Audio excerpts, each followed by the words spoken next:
Lukna iba afaba wapau mapan suba saruk.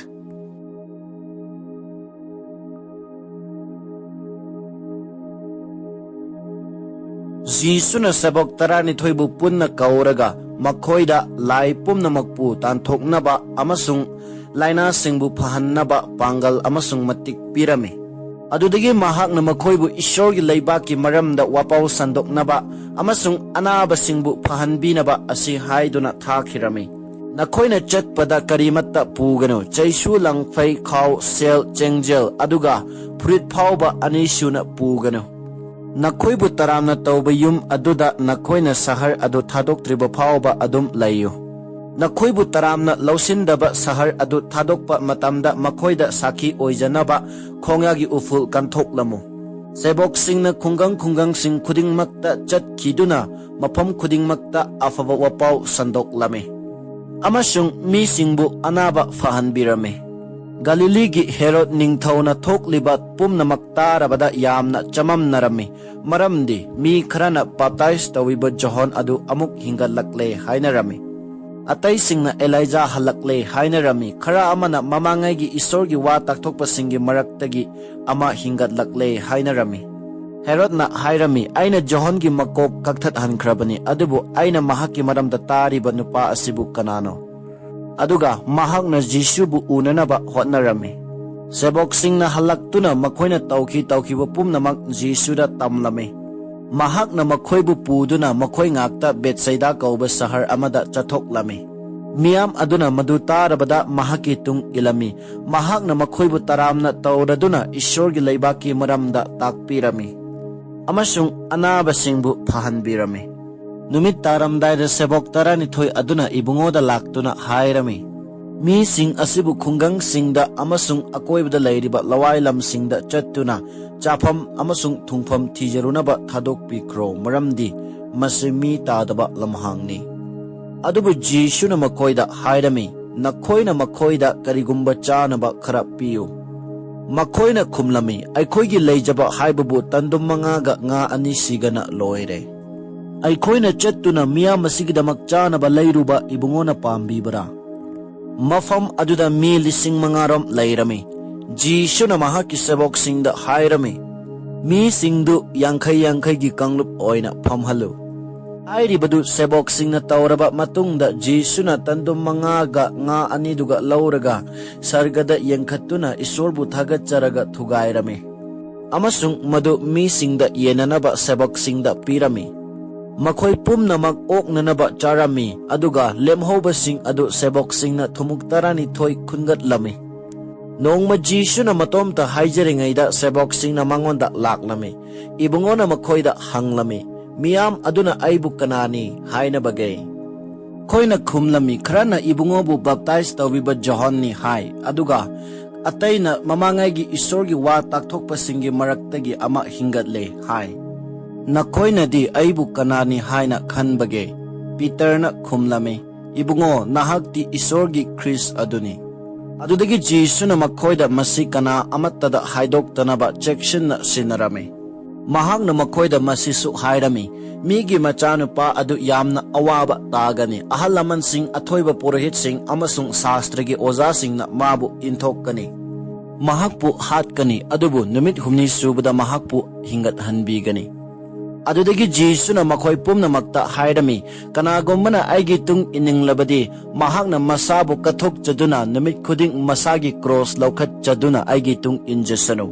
Maramdi mathawai kanjanima mahak aduna madu mangjagani adubu aigi maramgidamak mathawai mangjaba aduna madu kanjagani.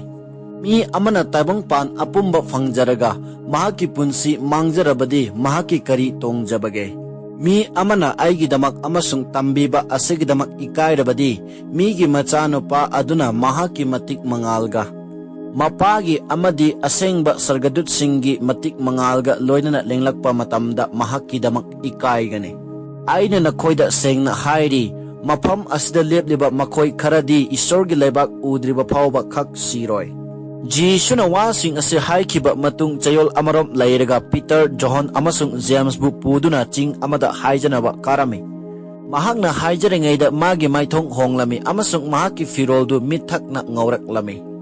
Ikhang khanghaudana mi anikak mafam aduda mahakka loinana wa ngangnarami.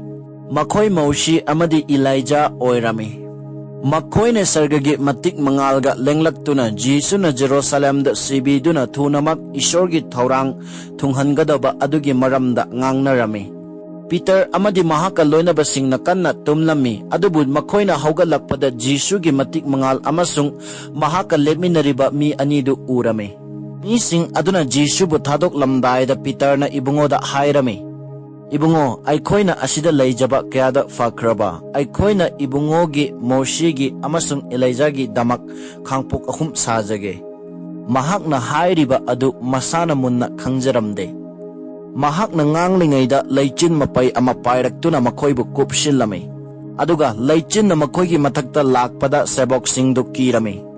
Leichil adudagi khonjel amana hairei. Mashi aina khandoklaba ichanupani nakhoi mahakna haiba tao. Khonjel adu lepkrabada Jishu matomta leirame. Pumnamak adugi maramda seboksingdu tuminna leirame. Aduga makhoina ukhiba adu matam aduda kana amatada haidoklamde.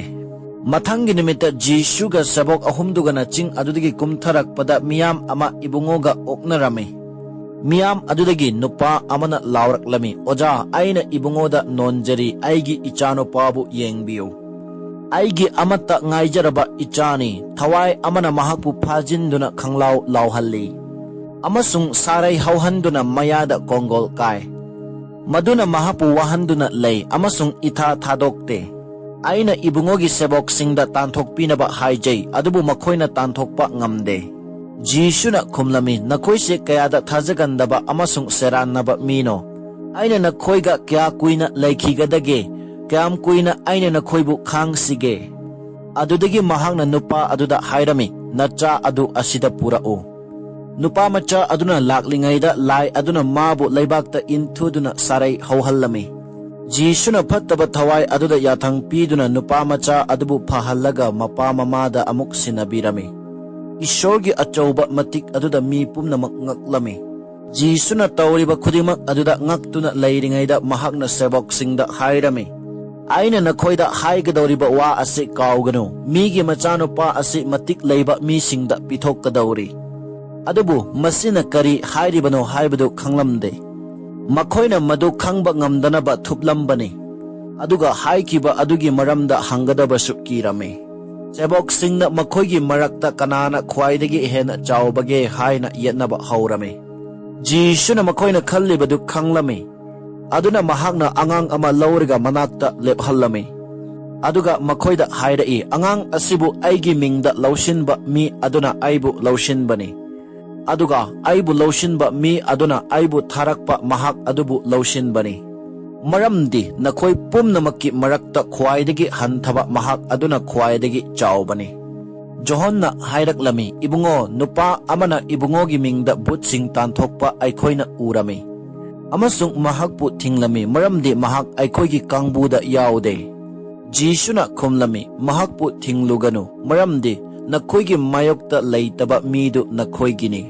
Jisubu sargada laukatkadaba matam naksilaklabada mahakna pukningda lebladuna Jerusalemda chatnanaba khongsalami. Mahakna mang oinana pau puba mising Samaryagi khun amada ibungogi damak thaurang taunanaba tharami. Adubu mafam adugi misingna mahakpu lausilamde. Maramdi mahak Jerusalemda chatli haiba makhoina sengna khanglami. James amasung Johonna masi ubada ibungoda hairami. Ibungo makhoibu manghananaba aikhoibu sargadagi mai kauthahanbiningbra. Jisuna laithoraktuna makhoibu chairami. Adudigi Jisu amasung mahaki sebok singna atopo khun amada chatlami. Makhoina chatlingayda nupa amana Jisuda hairami ibungona chatpa mafam khudingda aina ibungogi tung injagani. Jisuna mangonda hairami lamhui singi makon lay. Amasung usek singi mahum lay adubu migi machanupa asigidi hipthaduna pothanaba pothafam amatta layte. Ibungona atopo nupa amada hai itung ilu. Adubu nupa aduna hairami ibungo aina hana ipabu potloiramkhige. Jisuna khumlami asiba singna makhoigi asiba singbu potloi jasano nangdi chattuna ishorgi leibaki afabu wapau sandou. Atopa nupa amana hairami ibungo aina ibungogi tung ingani. Adubu hana aina chattuna aigi imung manungda kainabagi wa haijarukige. Jisuna mangonda hairame. Sampot khoiba hauraga tunghanna yengduna leiba mi adu ishorgi leibak kidamak matik chade.